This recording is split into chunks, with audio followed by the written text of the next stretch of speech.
Tiemann reaction बताने जा रहे हैं जो बहुत इंपॉर्टेंट रिएक्शंस हैं। रीमर टीमेन रिएक्शन से रीमर और टीमेन दो डिफरेंट साइंटिस्ट हैं और दोनों साइंटिस्ट मिलके इस पे खोज किया था।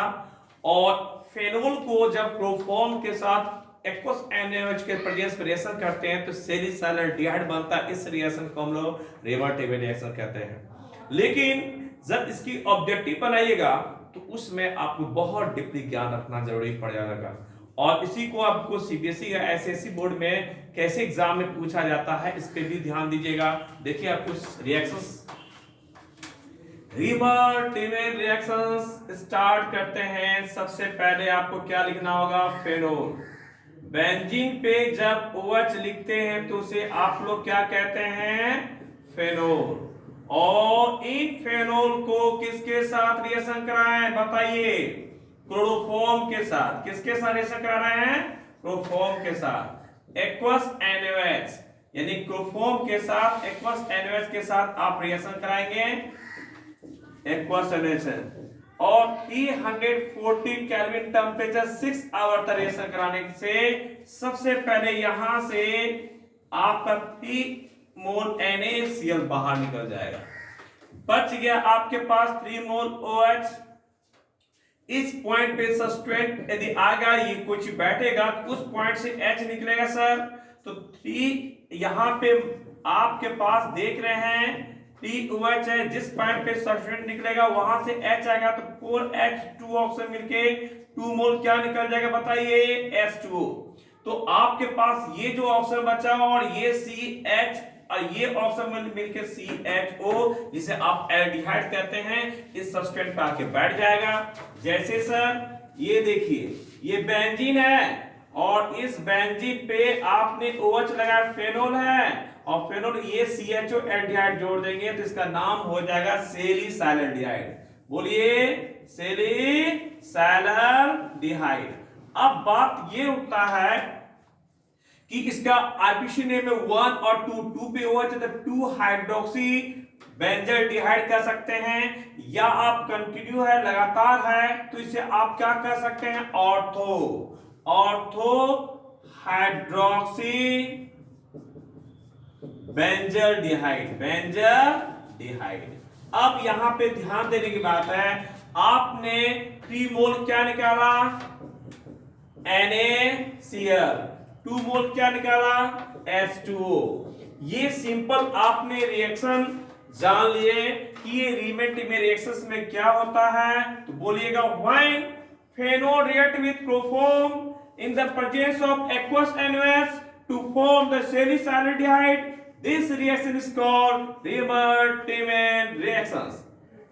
लेकिन सर रीमर टीमेन रिएक्शन यदि जान गए तो इसे ऑब्जेक्टिव और किस किस तरह पूछा जाता है इसमें ही टाइम आपको लगेगा और ऐसे रिएक्शंस मेन रिएक्शन ये है।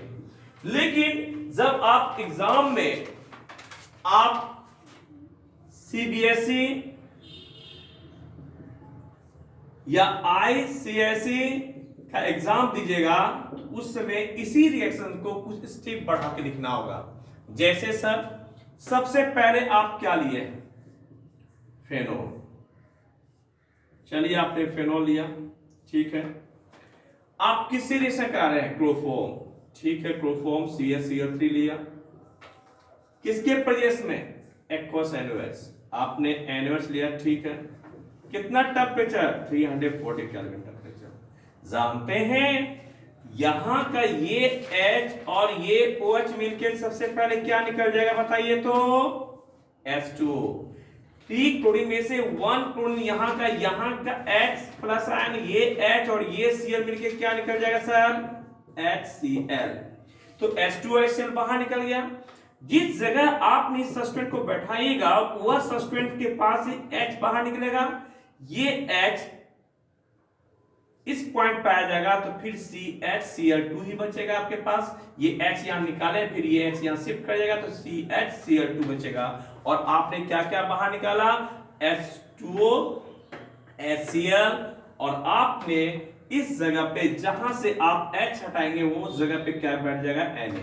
अगेन आप देखिए इसी चीज पॉइंट को आपको फाइनल एग्जाम में दिखाना होगा। देखिए ये बेंजीन पर लिखे O के पास H जहां पे हटा वहां पे क्या रखें, Na रखें, यहाँ पे सब्स्टिट्यूट के रूप में ये H यहाँ पे फिर अगेन आ जाएगा, Cl Cl2 एक Cl हट चुका है, बताइए Cl Cl2। इस स्टेप के बाद आपके पास कितने मोल NaOH का यूज करना है, 3 मोल, आपने 1 मोल यूज कर चुके हैं, और कितने मोल करना होगा, 2 मोल NaOH का जब यूज करेंगे सर तो बताइए 2 सोडियम और 2 क्लोरीन के 2 मोल क्या निकल जाएगा, NaCl। ये आपके पास बीच में जो ये रिएक्शन बचेगा ONA, देखिए ध्यान से देखिए, CH के पास 2Cl निकल जाने, NaCl निकल गया, 2OH बैठेगा, यही 2OH है।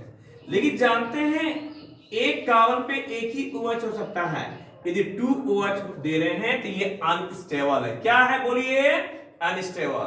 और अनस्टेबल से स्टेबल लाने के लिए इससे आपको 1 मोल H2 रिमूव करना होगा।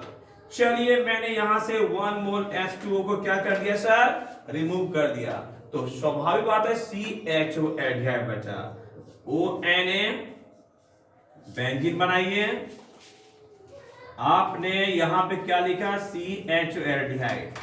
अब आपने जिस जगह से आपने यहां पे हटाया था HCl को यहां से रिमूव किया, यही डाइल्यूट HCl यहां पे लाइए, डाइल्यूट HCl, और ये डाइल्यूट HCl जब इससे रिएक्शंस करेगा सर, देखिए ये Na ये Cl मिलके क्या निकल जाएगा sir, NaCl, again H plus उसके पास चला जाएगा, क्या बन जाएगा OH, और CHO बना ही है। बताइए नाम वही हुआ, वही स्ट्रक्चर आया कि नहीं, इसका नाम हो गया सैलिसाइलडिहाइड। दोनों रिएक्शंस एक ही है, लेकिन आप यहां पे देखें, जब आप फेनोल को किससे रिएक्शन करा रहे हैं, क्लोरोफॉर्म के साथ, NaOH के प्रेजेंस में सोडियम हाइड्रोक्साइड, और सोडियम 3 मोल लिए तो 2 मोल, एक 3 मोल, और वाटर आपको 2 मोल H2, एक H2 यहां से, एक H2 यहां से रिमूव हुआ, ये आप बनाए फाइनल प्रोडक्ट सैलिसाइलडाइड। इस तरह से आपको एग्जाम में लिखना होगा। लेकिन आपको एक दो क्वेश्चन यहां से पूछना चाहिए। क्वेश्चन यह पूछना चाहिए, बताइए सर यहां पे आप जो निकाले हैं बाहर NaCl3 मोल 2 मोल H2O कैसे निकला, और दूसरी बात यह पूछिएगा कि ये जो आपने ऑर्थो पोजीशंस पे लगातार जो बैठा हुआ है सब्सटेंट CHO इस ऑर्थो पोजीशन पे, तो ये दोनों कंटिन्यू जो लगातार ऑर्थो पोजीशन पे, ये पारा पे क्यों नहीं है, ऑर्थो पे क्यों है, ये सभी कुछ छोटी छोटी बातें हैं जो इसको समझने के लिए मैकेनिज्म पढ़ना पड़ेगा। और यदि आप मैकेनिज्म पढ़ते हैं तो और अच्छी अच्छी स्टैंडर्ड ऑब्जेक्टिव जानेंगे। यदि आप मैकेनिज्म नहीं पढ़िएगा तो आप इस रिएक्शन को देख के आप तो जान गए ये रीमन-टिमर रिएक्शन है, लेकिन इसकी मैकेनिज्म जानने के बाद आपको और ज्यादा एक्सप्लेन और अच्छी अच्छी ऑब्जेक्टिव बनाने का मौका मिलेगा। और मैकेनिज्म जानना चाहिए, तो देखना चाहिए आखिर ये रिएक्शन हुआ कैसे है। मैकेनिज्म आपको डायरेक्ट फुल्ली मैकेनिज्म लिखने एग्जाम में आया या नहीं आया, लेकिन ये रिएक्शन हुआ इसकी नॉलेज के लिए आपको जानना। अभी आपने यह पूछा सर ऑर्थो पे ही क्यों बैठा हुआ है, नोट पे आप ध्यान दें ऑर्थो पोजीशंस पे क्यों कोई सब्सटेंट बैठा है, आप बताइए। बहुत पहले आप पढ़े होंगे, देखिए ये आपके पास एल्डिहाइड बेंजीन बना है,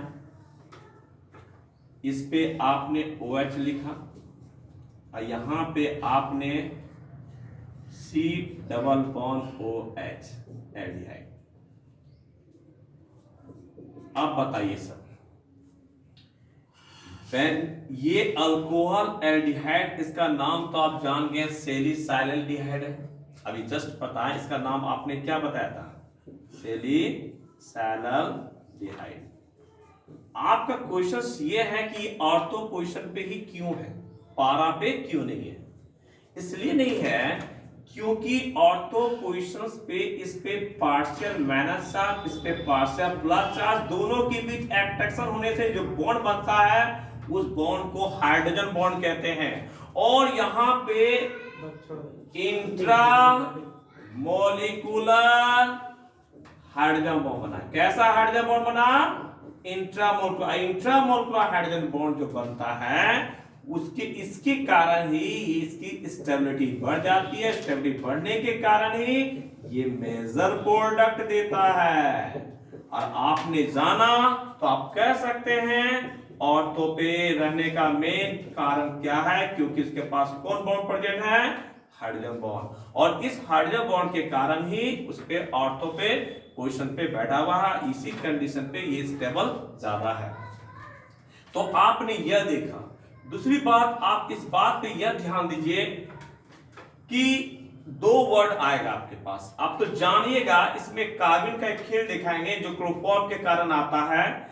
और यहां पे इसी वजह से यह इलेक्ट्रोफिलिक सब्स्टिट्यूशंस रिएक्शंस। कैसा रिएक्शन होता है बोलिए? इलेक्ट्रोफिलिक सब्स्टिट्यूशन रिएक्शन को ESR शॉर्ट में कर सकते हैं। कहीं यूज करेंगे तो हम इलेक्ट्रोफिलिक सब्स्टिट्यूशन रिएक्शन इतना लिख के शॉर्ट में ESR यूज कर सकते हैं। जब किसी एक स्टेप से दूसरे स्टेप में लेता है तो कभी कभी रिएक्शन में टाइम लगते हैं, उसे कहते हैं रेट डिटरमाइनिंग स्टेप। और रेट डिटरमाइनिंग स्टेप पे कुछ टाइम लगेगा। रेट डिटरमाइनिंग स्टेप थोड़ा सा रिएक्शन स्लो हो रहता है। इस दो वर्ड का कभी कभी यूज करेंगे इसलिए। लेकिन अभी मेन इंपॉर्टेंट बात हमको बताना था कि ऑर्थो पोजीशन पे रहने का मेन कारण है क्योंकि इसके पास हाइड्रोजन बॉन्ड, और हाइड्रोजन बॉन्ड जिसके पास हाइड्रोजन बॉन्ड है वो ज्यादा स्टेबिलिटी होता है, वो मेजर प्रोडक्ट बनाता है। कैसा प्रोडक्ट बनाता है? Major product. इस बात पे ध्यान रखिएगा। नेक्स्ट आप देखिए इसकी मैकेनिज्म बताते हैं। आज आप लोग को रीमन-टीमे रिएक्शंस पढ़ा रहे हैं, लेकिन इस रीमन-टीमे रिएक्शंस का आज जानिए मैकेनिज्म। रीमन-टीमे रिएक्शंस कैसा रिएक्शंस है? इलेक्ट्रोफिलिक सब्स्टिट्यूशंस रिएक्शंस है। क्यों इलेक्ट्रोफिलिक सब्स्टिट्यूशन रिएक्शंस है? कैसे सैलिसाइलडिहाइड बना? पूरी तरह जानने के लिए आप mechanism step by step. First step में क्या होता है? सबसे पहले आपने क्या लिया था? क्लोरोफॉर्म। क्या लिया था बताइए? क्लोरोफॉर्म। और क्लोरोफॉर्म का फॉर्मूला होता है CHCl3। ठीक है। अब इस क्लोरोफॉर्म को आपने बेस NaOH से रिएक्शन कराया तो Na+OH-। तो फर्स्ट में बेस OH- आयन जो है ये OH- आयन जैसे H+ आयन को ट्रैप करेगा, ये इसके पास आ जाएगा। तो बताइए सबसे पहले आपने ये H+ आयन ये OH- आयन मिलके बाहर क्या निकला? H2। तो ये गेन करने पे कार्बन पे कैसा चार्ज आएगा? Negative charge. आपने ये 3 क्लोरीन आपके पास बचा हुआ है। ये इलेक्ट्रोनेगेटिव होने के कारण ये अपनी तरह इलेक्ट्रॉन को खींचेगा और यहां पे Cl- आ जाएगा। तो अब बताइए ये इस पे नेगेटिव चार्ज यहां पे इलेक्ट्रॉन जो छिपा हुआ है उस इलेक्ट्रॉन को यहां रिप्रेजेंट कीजिए और यहां पे एक कार्बन दीजिए और यहां पे कितने क्लोरीन है? 2 क्लोरीन CCl2। अब बताइए आपसे हम पूछेंगे कि CCl2 को क्या कहते हैं। तो CCl2 को यदि आप तोड़ के ही लिखिए यहां पे CCl2 तो आप बोले डाइक्लोरोकार्बन। कार्बन किसे कहते हैं? आपको बताए थे जिसके पास 2 बॉन्ड और 2 इलेक्ट्रॉन है उसे कार्बन कहते हैं। इसका नाम बताइए? डाइक्लोरोकार्बन। और आप बताइए यदि ये Na+ और ये Cl- मिलके बाहर क्या निकला होगा? NaCl निकल गया होगा। और आपने एक H2 निकाला, मेन डाइक्लोरोकार्बन। अब यहां पे इसका नाम इलेक्ट्रोफिलिक सब्स्टिट्यूशन रिएक्शन क्यों पड़ा? इस पे भी ऑब्जेक्टिव आएगा और उस ऑब्जेक्टिव में चॉइस में लिखा रहेगा CCl2 और इस पे इलेक्ट्रॉन दिया रहेगा डाइक्लोरोकार्बन, क्योंकि ये इलेक्ट्रोफाइल है। ये क्या है सर?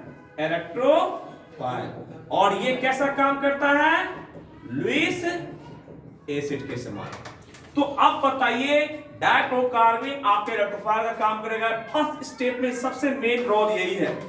स्टेप नंबर 2 अब ध्यान दीजिएगा स्टेप सेकेंड पे, ये कार्बन का क्या रोल है। सबसे पहले आप फेनोल लीजिए, बताइए बेंजीन पे OH रहता है उसे आप क्या कहते हैं, फेनोल।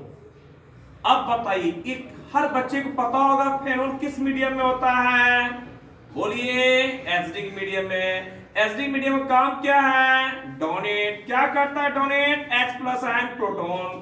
तो अब बताइए ये जैसे इसको अपनी अट्रैक्ट करेगा तो यहां पे H+ आयन बाहर रिमूव हो जाएगा। तो बताइए यहां पे आपके पास क्या बचा, बेंजीन है, गेन करने पे ऑक्सीजन पे कैसा चार्ज आया सर, नेगेटिव चार्ज।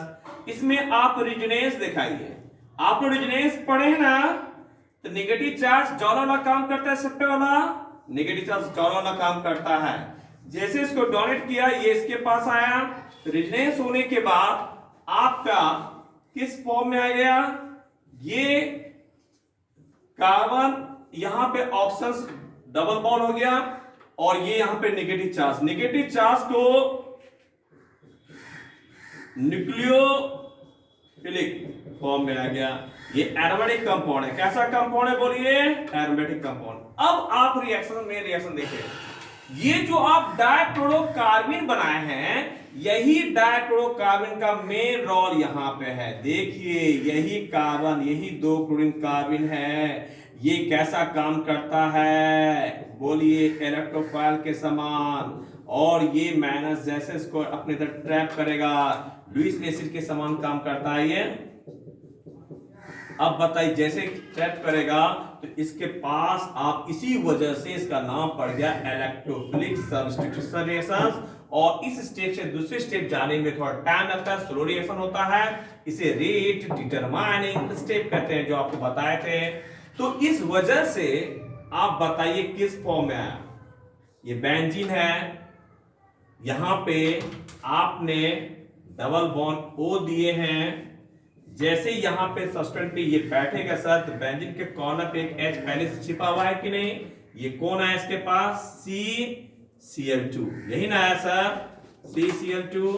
अब बताइए ये CCl2 में यहां पे आपके पास गेन करने पे कैसा charge, minus charge.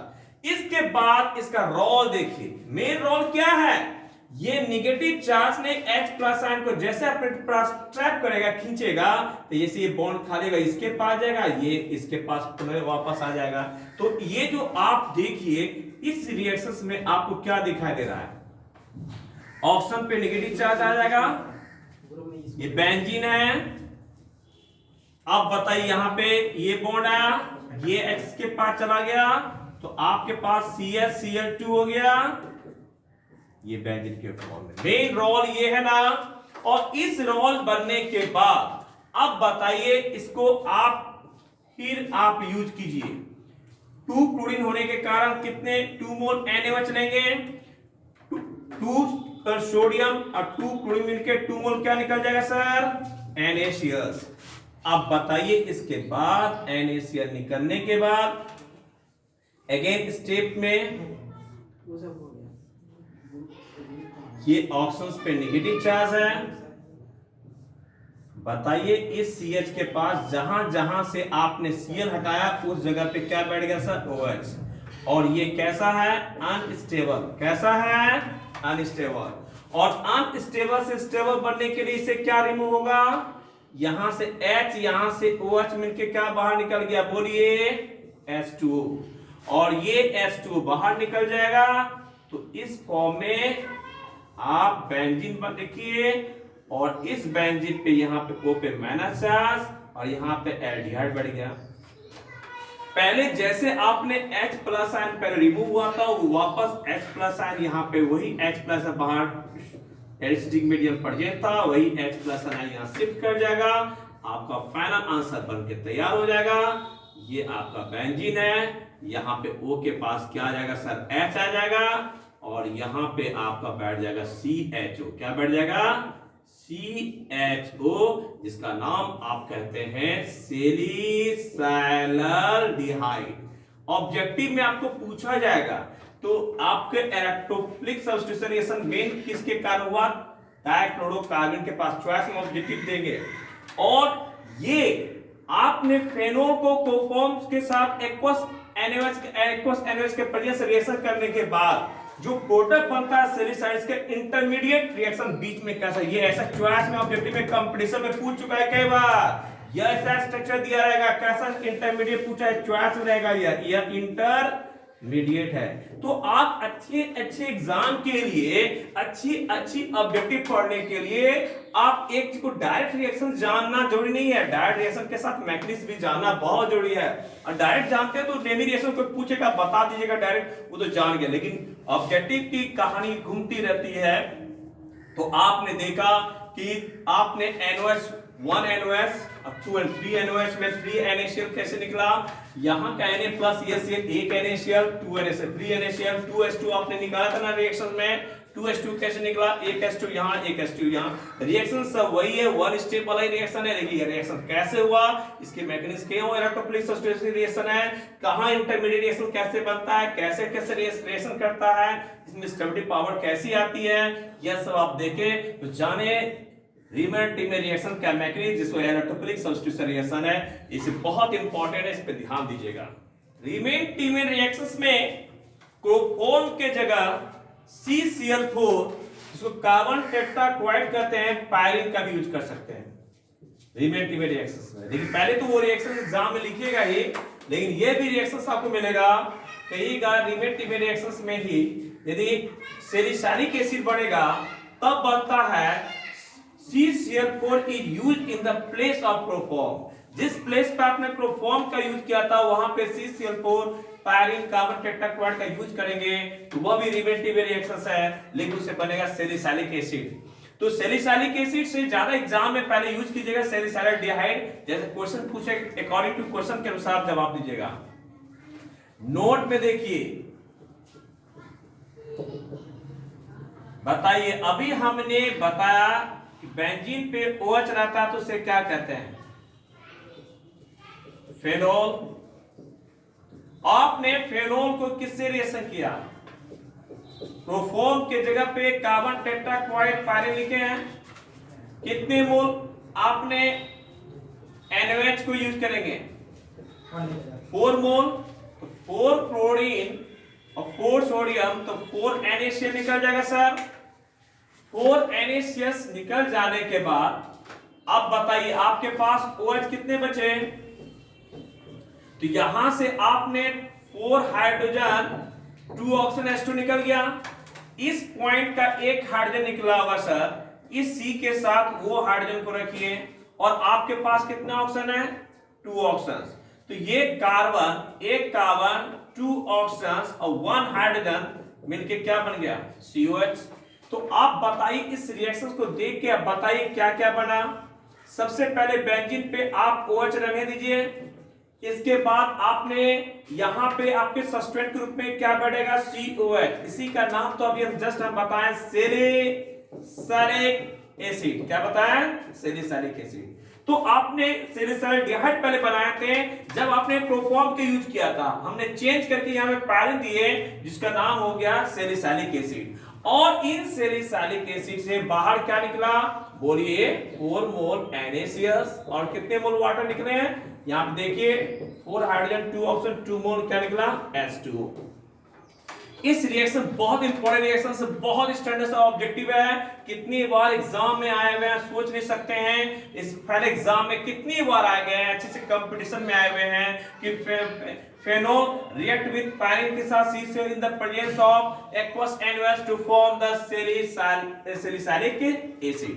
Salicylic acid बनाया तो इसका आप मैकेनिज्म देखिए कैसे बना। इस मैकेनिज्म में सबसे पहले आपने क्या लिया, बेंजीन पे OH रहता है उसे क्या कहते हैं, बोलिए फेनोल, क्या कहते हैं जी, फेनोल। और बेस में आपने क्या लिया, Na+ और OH-। बताइए ये जैसे इसको अपने तरफ ट्रैप करेगा तो यहां से क्या बाहर निकलेगा, H+ आयन, और ये बचा OH- ion, H+ ion OH- ion मिलके क्या बाहर निकला, H2। तो फेनोल एसिडिक मीडियम में है, ऐसा काम है H+ आयन को डोनेट करना, ये H+ H2 निकल गया। अब यहां पे मेन जो फॉर्म में आया गौर कीजिएगा, ये बेंजीन है, इस ऑप्शन पे कैसा माइनस आ जाएगा। तो जैसे निगेटिव चार्ज आया सर, तो यहाँ पे ये निगेटिव चार्ज आने के बाद ये स्ट्रक्चर से देख के आपको क्या लग रहा है, इसमें क्या होगा, रेजोनेंस। और ये निगेटिव चार्ज डोनर वाला, ये जैसे इसके पास आएगा तैसे ये बॉन्ड इस कॉर्नर पे आएगा कि नहीं, और जैसे इसके कॉर्नर पे आ जाएगा तो इसका स्ट्रक्चर बन जाएगा, ये बेंजीन का स्ट्रक्चर लगाइएगा, और इस यहाँ पे डबल बॉन्ड O या गेन करेगा माइनस, गेन करेगा माइनस, और माइनस चार्ज का मतलब आपका किस फॉर्म में आ गया, न्यूक्लियोफाइल के रूप में आ गया। किस फॉर्म में आ गया सर, न्यूक्लियोफाइल के रूप में। अब यहाँ पे ये जो न्यूक्लियोफाइल के फॉर्म है, ये किसके साथ रिएक्शन कराने जा रहे हैं, आज मेन टारगेट आपका है पैरिन के साथ। किसके साथ, पैरिन। पैरिन का फॉर्मूला बताइए क्या होता है, बोलिए CCl4। बताइए क्या होता है, CCl4। बताइए सर, यहां पे ये क्लोरीन जैसे अपने इलेक्ट्रॉन को खींचेगा तो Cl पे कैसा चार्ज, माइनस चार्ज। तब आपके पास क्या बचा, इस फ्री क्लोरीन के साथ इस पे कैसा चार्ज आ गया सर, लॉस करने पे पॉजिटिव चार्ज। ये प्लस चार्ज इसको अपने तरफ क्या करेगा, ये नेगेटिव चार्ज प्लस वाले को अपने तरफ ट्रैप करेगा, और खींचने के बाद आपका स्ट्रक्चर जो बनेगा ये बेंजीन का स्ट्रक्चर है, और ये डबल बॉन्ड O है, इस पॉइंट पे पहले हाइड्रोजन रहेगा सर, और इस कार्बन के पास कितने क्लोरीन, 3 क्लोरीन, ये स्ट्रक्चर आएगा। लेकिन इसको स्टेबल के फॉर्म में लाने के लिए आप इससे प्रोटॉन बाहर निकालना होगा। प्रोटॉन कैसे निकलेगा, ये जैसे ये यहाँ पे आएगा, जैसे ये हटेगा तैसे ये बॉन्ड यहाँ पे आ जाएगा, तो यहाँ पे डबल बॉन्ड आ जाएगा, ये H+ आयन प्रोटॉन यहाँ से बाहर निकल जाएगा, H+ आयन। अब बताइए, प्रोटॉन बाहर निकलने के बाद, H+ आयन बाहर निकलने के बाद आपके पास O पे कैसा चार्ज आ गया सर, नेगेटिव चार्ज आ गया, और इस नेगेटिव चार्ज के अलावे इस कार्बन पे कितने क्लोरीन है, 1 2 एंड 3 क्लोरीन है, और आपके पास अल्टरनेट क्या हो गया, बॉन्ड आ गया कि नहीं। इसके बाद आप रिएक्शंस में ये H+ आयन स्वाभाविक है तो इसको इस पे अटैक कर देगा, और ये H+ आयन को जब ये एक्सेप्ट करेगा तो ये बन जाएगा OH- आयन। कैसा फॉर्म में आ जाएगा, OH। ये OH हो गया सर। और आप बताइए, इसके साथ साथ OH वो होगा ही होगा, इसके साथ 3 क्लोरीन के कारण आपने 3 मोल क्या लीजिएगा, NaOH, 3 मोल क्या बाहर निकल जाएगा, NaCl। तो 3 मोल NaCl निकल जाने के बाद, और जहां पर से इसको साफ से स्ट्रक्चर बनाते हैं, बस आपको समझने के लिए थोड़ा दूर कर देते हैं।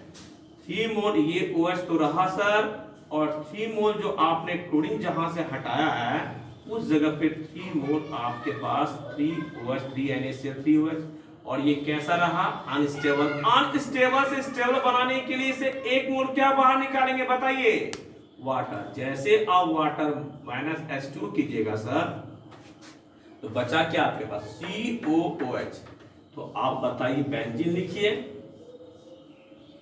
इस बेंजीन पे OH लिखिए, अल्टरनेट करके पाई बॉन्ड दीजिए, और C डबल बॉन्ड OH, जिसका नाम आप कहते हैं सैलिसाइलिक एसिड।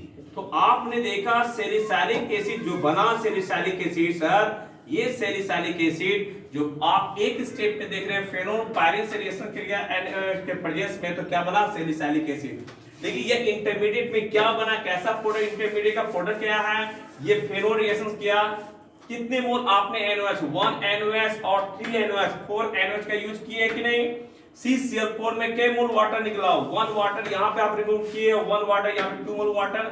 सब रिएक्शन वैसा है, जब फेनोल को पानी के साथ एक्वस NaOH के प्रेजेंस में रिएक्शन करते हैं तो सैलिसाइलिक एसिड बनता है, और इसके साथ साथ 4 मोल आपके पास NaCl निकला, तो आप इसके साथ 2 मोल क्या निकला, H2 निकला। इसकी मैकेनिज्म है, तो आपने 2 चीज आपने रिलेटिव में रिएक्शन में देखा है, जब फेनोल क्लोरोफॉर्म से साथ रिएक्शन किया था तो सैलिसाइलेट बनाए थे, और जब फेनोल को आपने पैरिन के साथ रिएक्शन किया तो सैलिसाइलिक एसिड बनाए। तो ये दोनों की मैकेनिज्म बताया, मैकेनिज्म आप ध्यान दीजिएगा। ये तो डायरेक्ट एग्जाम में आप रिएक्शन जान जाइएगा, लेकिन मैकेनिज्म पे ध्यान दीजिएगा। तो ये अलग स्टेप आपके लिए रहेगा जो अबाउट मैक्सिमम स्टैंडर्ड ऑब्जेक्टिव बनाने में आपको बहुत हेल्प होगा। इस पे कुछ ऑब्जेक्टिव है उसको पढ़िए, इसका कुछ नोट्स है उसका भी आप स्क्रीनशॉट लीजिए। अब देखिए रीमैन टीमे रिएक्शन सब पढ़े, उसका काफी ज्यादा ऑब्जेक्टिव है, कुछ ऑब्जेक्टिव देख रहे हैं कुछ स्क्रीनशॉट लीजिएगा। अब देखिए यहाँ पे साफ लिखा हुआ फेनो रिएक्ट विद किसके साथ, क्लोरोफॉर्म के साथ इन the presence of aqueous NaOH। किसके कितने टेंपरेचर दिए, 340 केल्विन टेंपरेचर पे रिएक्शन करता है तो क्या बनता है। जस्ट आप पढ़े थे बिना, फेनोल क्लोरोफॉर्म के साथ NaOH के साथ प्रेजेंस में रिएक्शन करने पे सैलिसैलिडिहाइड बनता है। बोलिए क्या बनता है जी, सैलिसैलिडिहाइड। सेकेंड ऑब्जेक्टिव, अब बताओ when phenol react with chloroform, NaOH लिखिए KOH, the product obtain would be, क्या प्रोडक्ट बनेगा। तो अभी आपने बताया था कि सैलिसैलिडिहाइड बनता है और सैलिसैलिडिहाइड को ही कहते हैं ऑर्थो हाइड्रोक्सी बेंजोल्डिहाइड या 2 हाइड्रोक्सी बेंजोल्डिहाइड। ऑर्थो पोजीशन पे क्यों रहता था, हाइड्रोजन बॉन्ड के कारण ना, स्टेबिलिटी ज्यादा मेजर प्रोडक्ट बनाता है, इसे ऑर्थो हाइड्रोक्सी बेंजोल्डिहाइड। तो सैलिसैलिडिहाइड बोलिए या ऑर्थो हाइड्रोक्सी बेंजोल्डिहाइड, बात बराबर है। जस्ट हम लिखाए थे तो इसका answer both A and B हो जाएगा कि नहीं, सी। सेकेंड, थर्ड ऑब्जेक्टिव देखिए, फेनोल इज हीटेड विद किसके साथ, क्लोरोफॉर्म के साथ, and alcoholic KOH। When salicylaldehyde is produced, the reaction is known as, इस रिएक्शन को क्या कहते हैं, रीमर-टिमेन रिएक्शंस। ये दो साइंटिस्ट मिलकर खोज किए थे रीमर-टिमेन रिएक्शंस। अभी आपने बताया कि यदि क्लोरोफॉर्म के प्रेजेंस जगह पे आपको पता है रीमर-टिमेन रिएक्शन में तो CCl4 is used in the place of CaCl3। Chloroform के प्लेस पे CCl4 का यूज करेंगे, वो उसमें सैलिसैलिक एसिड बनता है। जैसे अभी देखिए phenol react with CCl4 in presence of aqueous alkali and form A product, जो प्रोडक्ट बनेगा विच ऑन हाइड्रोलाइसिस गिव्स, क्या बनेगा, सैलिसैलिक एसिड। तो सैलिसैलिक एसिड कब बना, जब आपने CCl4 use in the place of chloroform. Chloroform के प्लेस के जगह पे यदि CCl4 का यूज, पैरिन का यूज करेंगे तो उस समय आपको क्या बनता है, सैलिसैलिक एसिड। इस तरह बहुत सारे ऑब्जेक्टिव हैं, कुछ रीजनिंग पे ऑब्जेक्टिव है, कुछ इंटरमीडिएट प्रोडक्ट पे ऑब्जेक्टिव है, कुछ कार्बनिक पे ऑब्जेक्टिव है कि क्यों ये इलेक्ट्रोफिलिक सब्स्टिट्यूशन रिएक्शंस है। इस तरह के कुछ ऑब्जेक्टिव है, उसको स्क्रीनशॉट लीजिए। देखिए नेक्स्ट आगे, रीमर-टिमेन रिएक्शंस मैकेनिज्म, सैलिसैलिडिहाइड का अलग, सैलिसैलिक एसिड का भी अलग, विद ऑब्जेक्टिव